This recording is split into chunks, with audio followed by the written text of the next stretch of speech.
കേരളം ഉൾപ്പെടെ രാജ്യത്തിന്റെ പല ഭാഗങ്ങളിലും ചൂട് അതിന്റെ പരമാവധി തീവ്രതയിലെത്തിയിരിക്കുകയാണ്. ദിനംപ്രതി ഉയർന്ന താപനില സാധാരണ ജനജീവിതത്തെ ഗൗരവമായി ബാധിക്കുന്ന അവസ്ഥയിലേക്ക് കടക്കുകയാണ്.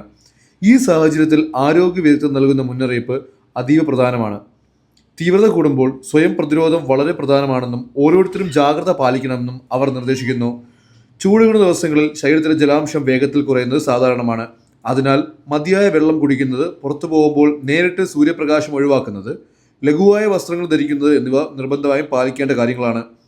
കൂടാതെ ഉച്ചയ്ക്ക് 11 മണി മുതൽ വൈകിട്ട് 3 വരെയുള്ള സമയത്ത് അനാവശ്യമായി പുറത്തു പോകുന്നത് ഒഴിവാക്കണമെന്നും ആരോഗ്യവകുപ്പ് നിർദ്ദേശിക്കുന്നു.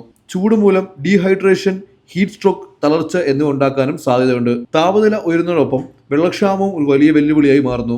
അതിനാൽ ജലസംരക്ഷണം ഒരുപോലെ ശ്രദ്ധിക്കേണ്ട കാര്യമാണ്.